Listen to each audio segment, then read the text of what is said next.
बिस्मिल्लाहिर्रहमानिर्रहीम। Exercise 2.4 question number 1, find dy by d of x by making suitable substitution.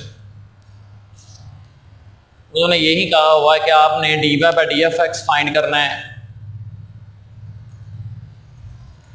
Suitable substitution के मुताबिक। Suitable substitution का मतलब यह है कि आपने इसको किसी और वेरिएबल में चेंज करना है और फिर आपने इसको हल करना है। मतलब डायरेक्ट यहां पे आप देखें, फाइंड तो dy by dx ही करना है, लेकिन ये शर्त लगा कि आपने सूटेबल सब्स्टिट्यूशन करनी है। मतलब ये कि आपने इसमें डायरेक्ट डेरिवेशन नहीं अप्लाई कर सकते कि आप इक्वालिटी पहले ही मौजूद है, y भी है, तो हम क्यों ना dy और dx लिखें और आंसर तो फिर भी वही आ जाएगा। लेकिन अगर आप इस तरह से इस क्वेश्चन को सॉल्व करेंगे तो आपका नंबर 0 कंसीडर किया जाएगा। आपका सोल्यूशन आंसर चाहे ठीक भी निकला हो, आपको एक नंबर भी जो है इसका साइन नहीं किया जाएगा, क्योंकि हमारे पास जो उन्होंने ऊपर शर्त लगा दी उसके मुताबिक तो हम काम ही नहीं कर रहे। तो अगर आप उनकी शर्त के मुताबिक काम करेंगे, अंडरस्टूड बात है, आपको नंबर दे दिए जाएंगे। अगर आप अपनी मर्जी से डायरेक्ट इसकी डेरिवेशन लगाएंगे आंसर तो वो आ जाएगा, लेकिन आपका तरीकाकार सही नहीं होगा, आपको क्रॉस करके 0 नंबर दे दिया जाएगा। इसलिए जो तरीका बताया जाएगा उसको पहले देखें, गौर से ऊपर पढ़ें कि क्या किस वे से हमें वो क्वेश्चंस करने के लिए कह रहे हैं। अगर आप ऐसा करेंगे तो फिर वो आपको नंबर देगा, अदरवाइज वो आपको नंबर नहीं देगा। सो क्वेश्चन की तरफ चलते हैं। सूटेबल सब्स्टिट्यूशन देखते हैं क्या होता है। हमने शुरू में जो हमारे पास पार्ट नंबर 1 है वो दिया गया y = 1 - x √ divided by 1 + x √ equality पहले ही मौजूद है। सूटेबल सब्स्टिट्यूशन का मतलब ये होता है कि आपने क्या करना है आसान वर्ड्स में, कि ये जो √ के नीचे वैल्यू होगी ना, जो भी पावर हो उसको आपने u का नाम दे देना। मतलब अंदर वाली वैल्यू को, √ की बात अभी मैंने नहीं की, अंदर वाली वैल्यू हमारे पास 1 - x डिवाइडेड बाय 1 + x है, मैंने इसको u कह दिया। जब इसको u कह दिया है तो y हमारा बन गया है y = ये वाली वैल्यू u होगी, u और ऊपर ये √ इसका मतलब है हमारा क्वेश्चन 2 से 3 वेरिएबल्स के अंदर स्प्लिट हो गया है। पहले वेरिएबल्स 2 थे x और y, 1 तो कांस्टेंट है, लेकिन अब हमारा जो क्वेश्चन है वो 2 से 3 वेरिएबल्स में स्प्लिट हो गया है। तो उसके लिए जब भी 2 वेरिएबल्स 3 में स्प्लिट हो जाएं तो हमारे पास जो है वो क्या लगेगा, यहाँ पे चेन रूल अप्लाई होता है। चेन रूल अप्लाई करने का तरीका का क्या है कि जो वैल्यू आपने फाइंड करनी है, मतलब ये कि आपने dy by d of x find करना है। dy by d of x लिखना, उसके बाद dy आपने इस तरफ लिख देना, dy by d of x इस तरफ, उसको जरा अल्टरनेट फॉर्म में लिखना है। अब जो तीसरा वेरिएबल u आपने बनाया यहाँ पे भी और यहाँ पे भी, इसको आपने इस फॉर्म में लिख देना। यह है चेन रूल का तरीका। जो चीज़ आपने फाइंड करनी है उसको लिखें, जो भी निकालनी है, उसके बाद इन दोनों वैल्यूज को आपने इस फॉर्म में लिखना है। तीसरा वेरिएबल आप मल्टीप्लाई भी करवा देना है और डिवाइड भी करवा देना। अब हमने इस चीज़ को भूल जाना है। हमने काम जो करना है वो सिर्फ और सिर्फ अब इन 2 चीज़ों पे करना है, एक u पे और एक इस पे y पे। तो सबसे पहले हम y लिखते हैं। y के लिए उन्होंने कहा कि आपको dy by du चाहिए, तो y लिखे हमने, y = u √ है। हमने उसका डेरिवेटिव ले लिया विद रिस्पेक्ट टू u, क्योंकि इधर वेरिएबल हमारे पास u है। dy by d of u, इस पे ऊपर पावर 1/2 है, पावर रू लग जाएगा। उसके लिए पावर शुरू में u लिखे और पावर में से एक क्या कर देंगे, आप माइनस कर देंगे। तो ये हमारे पास बन जाएगा 1/2 और उसके ऊपर u जो है -1/2 है, तो ये √ आ जाएगा नीचे के पॉजिटिव। उसके बाद ये जो u की वैल्यू आपने शुरू में लट की थी ये आपने पुट कर दी, क्योंकि हमारा जो क्वेश्चन था वो x और y में है। तो जो u है ये तो जस्ट हमने उनकी शर्त के मुताबिक काम किया है, उसमें हमने ऐड किया क्वेश्चन के अंदर। तो हमारा जो आंसर है ये भी u फॉर्म में नहीं आना चाहिए, बल्कि x और y फॉर्म में आना चाहिए इसमें। इसलिए हम जहाँ पे भी जरूरत पड़ रही है हम u की वैल्यू दोबारा पुट कर रहे हैं। देखिए यहाँ पे हमारे पास u बन गया था तो हमने उसकी वैल्यू जो थी वो पुट कर दी। अब यहाँ पे हमारे पास dy बाय du निकल आया y की डेरिवेशन लेने से। अब हमने जो y वाली वैल्यू होगी उसको हमने dy बाय du का डेरिवेटिव लेने के बाद 1 प्लस एक्स अंडर रूट, क्योंकि ये देखो ये हमारे पास नीचे डिवाइड हो रहा है तो ऊपर जाके 1 के साथ क्या हो जाएगा, मल्टीप्लाई हो जाएगा। तो ये बन जाएगा 1 plus x under root divided by 2 और 1 माइनस एक्स। सो ये हमारे पास dy बाय du की फाइनल वैल्यू निकल आई।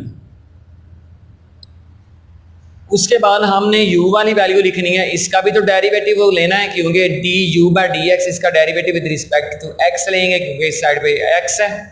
तो u वाली वैल्यू जो है वो है 1 minus x divide 1 plus x. Understood बात है, यहाँ पे दो वेरिएबल्स आपके पास डिवाइड हो रहे हैं तो हमारे पास जो रूल लगेगा वो है कोशेंट रूल, क्योंकि डिवीजन में हमारे पास कोशेंट रूल लगता है।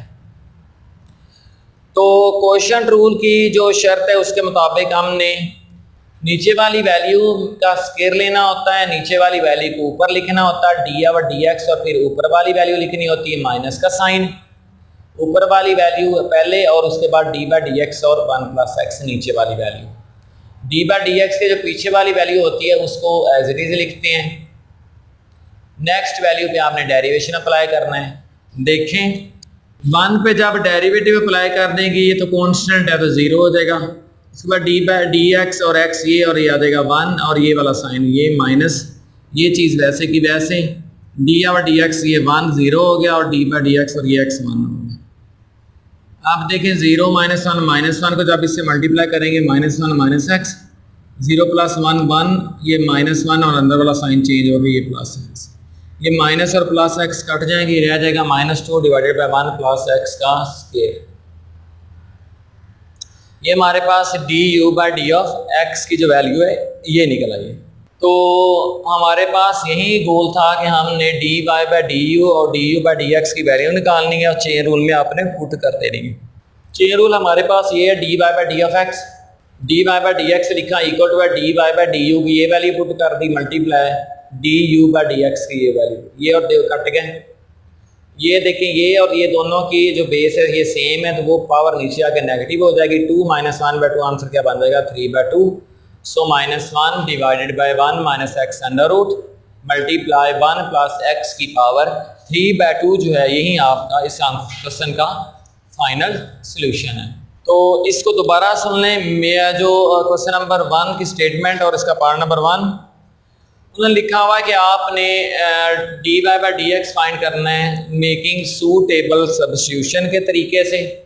डायरेक्ट डेरिवेशन हमने इनकी नहीं लेनी क्योंकि रिस्ट्रिक्शन लगाई जा रही है कि आपने इस वे में काम करना है, तो उसके मुताबिक हमने काम करना पड़ेगा। हमने क्या किया कि दो वेरिएबल थे, एक वाई था एक एक्स था, हमने उनको दो पार्ट्स में स्प्लिट किया। स्प्लिट करने के बाद हम 3 वेरिएबल में चले गए हैं, तो इसका मतलब ये कि यहाँ पे चेन रूल लगेगा। चेन रूल बनाने का तरीका का डिस्कस्ड है। उसके बाद दोनों वेरिएबल्स जो एक u और y उन दोनों के डेरिवेशन लिए। डेरिवेशन लेने के बाद हमने जो रूल पढ़े थे 2.3 के अंदर, कहीं पावर रूल, कहीं कोशेंट रूल, कहीं प्रोडक्ट रूल, वो यहाँ पे अप्लाई हो रहे हैं। आपने क्वेश्चन की स्टेटमेंट को देखना है, जिसका डेरिवेटिव लेना है कि अगर चीज़ें डिवाइड में हैं तो कोशेंट रूल, मल्टीप्लाई में हो तो प्रोडक्ट रूल, डिवाइड में हो तो कोशेंट, मल्टीप्लाई में प्रोडक्ट और पावर में पावर रूल लगा देना है। उसके बाद हमने क्या किया कि दोनों वैल्यूज़ को मल्टीप्लाई करवा दिया उनके आंसर्स को, तो हमारे पास d y by d x जो है -1 by 1 minus x under root and 1 plus x की पावर 3/2 फाइनल आंसर मिल गया। उसके बाद पार्ट नंबर जो 2 है आपके पास वो है y equal to x plus x under root whole का दोबारा फिर अंडर रूट। तो मैंने आपको बताया था कि आपने फर्स्ट पावर के अंदर वाली जो वैल्यू होती है उसको u लेट करना है। इसका मतलब है यहाँ पे जो हमारे पास u बन रहा है वो ये है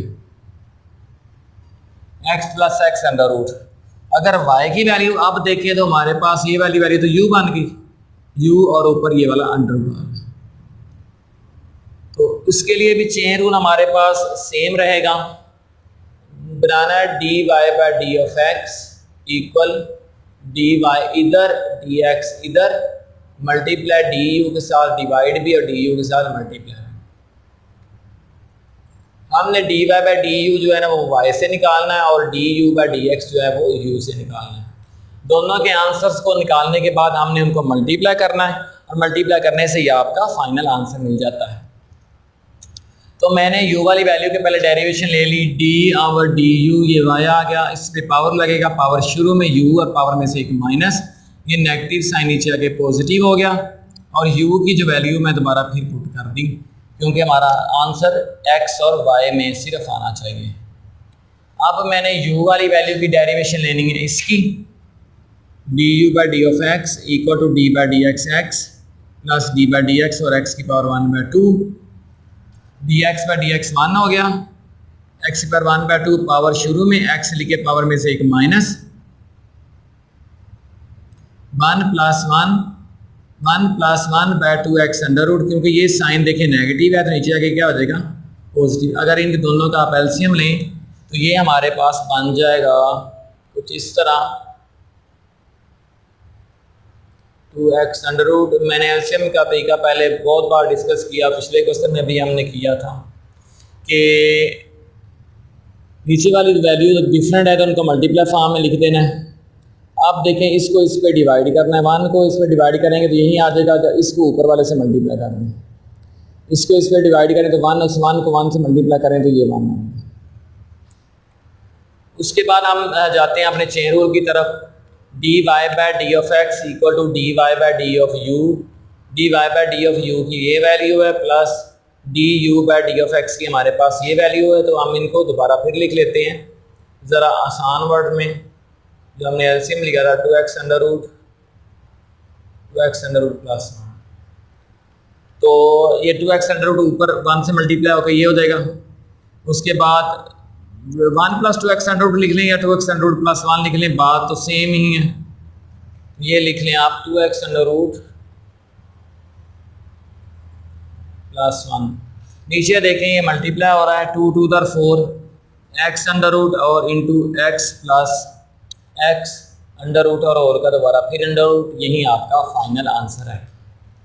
याद रहे जिन क्वेश्चंस के अंदर आपको रिस्ट्रिक्शंस लग रही हैं वो इंस्ट्रक्शंस दे रहे हैं कि आपने इस क्वेश्चन को इसी तरीके से करना है, तो फिर उस क्वेश्चन को उसी तरीके से करना पड़ेगा।